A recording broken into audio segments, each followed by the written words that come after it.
Ready start. महोदय, अब जरा सोचें कि इस छोटी सी बात को समझने के लिए न तो कोई कमीशन बैठाने की ज़रूरत न कोई कानून बनाने की ज़रूरत है।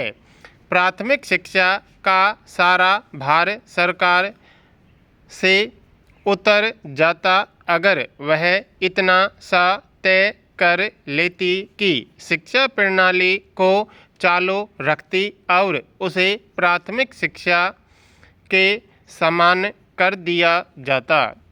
उस पढ़ाई के बाद माध्यमिक शालाओं में शीघ्र प्रवेश दे दिया जाता। इससे सरकार को न तो हजारों भवनों का लाखों शिक्षकों के वेतन व अन्य खर्चों का भार सहन करना पड़ता और न आए दिन हड़तालों व आंदोलनों का सामना ही करना पड़ता, बल्कि कुछ विशेष प्रेरणा देकर ऐसे क्षेत्रों में भी पाठशालाएं खुलवाई जा सकती थी जो उपेक्षित या तिरस्कृत क्षेत्र हैं और यह काम भी गैर सरकारी तौर पर किया जा सकता था। अगर इसमें कोई व्यवहारिक कठिनाई है तो उसे दूर किया जा सकता है। अगर हमारी सरकार पुरानी शिक्षा नीति पर ही चलती रहती तो आज साक्षरता के लिए तरह तरह से भारी भरकम खर्चीले और जो दिखावटी कार्यक्रम चलाए जा रहे हैं उनकी कोई आवश्यकता ही नहीं पड़ती। प्रौढ़ शिक्षा कार्यक्रम आज सरकार चलाती है क्योंकि अमेरिका से यह फार्मूला आयात किया गया है। सरकारी लोगों को यह कौन समझाए कि भारत का प्रौढ़ जन तो इतना शिक्षित है कि पढ़ाने वाले केवल वेतन भत्ता ही उठा सकते हैं। हस्ताक्षर करने की शिक्षा ही प्रौढ़ शिक्षा है तो यह काम तो किसी प्रौढ़ के बच्चे भी कर सकते हैं। साक्षरता या प्राथमिक शिक्षा के एक पहलू के बाद इससे ऊपर की चर्चा के बाद इससे ऊपर की शिक्षा पर विचार किया जा सकता है। पहले तो हमें यह तय करना होगा कि माध्यमिक या उच्चतर माध्यमिक शिक्षा के ऊपर शिक्षा देने का काम ही सरकार के जिम्मे न रहे।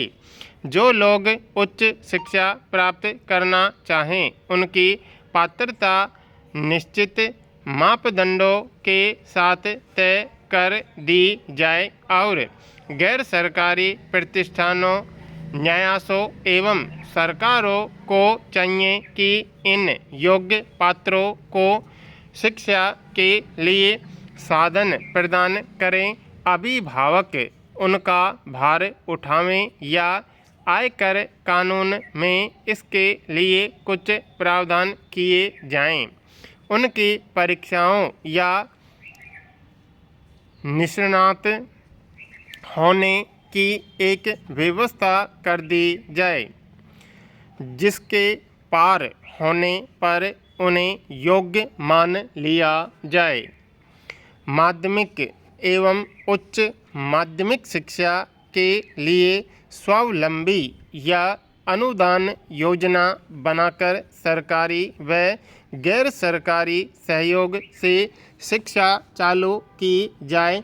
इस शिक्षा के साथ शारीरिक शिक्षा भी दी जाए। शारीरिक शिक्षा में खर्चीले उपकरणों वाले क्रियाकलाप न रखे जाएं, बल्कि कुश्ती, कबड्डी, खो खो व उछल कूद, भाग दौड़ आदि तक ही सीमित रखा जाए। जो लोग खेल कूद में व्यापारिक लिहाज से दक्षता प्राप्त करना चाहें उनका खर्च सरकार को नहीं उठाना चाहिए। हमें यह देखना होगा कि शिक्षा को राज्याश्रय से मुक्त कर दिया जाए और राज्य सरकार पर शिक्षा का कोई भार न हो। इसके लिए स्वायत्त संस्थाओं का सहयोग लेना चाहिए।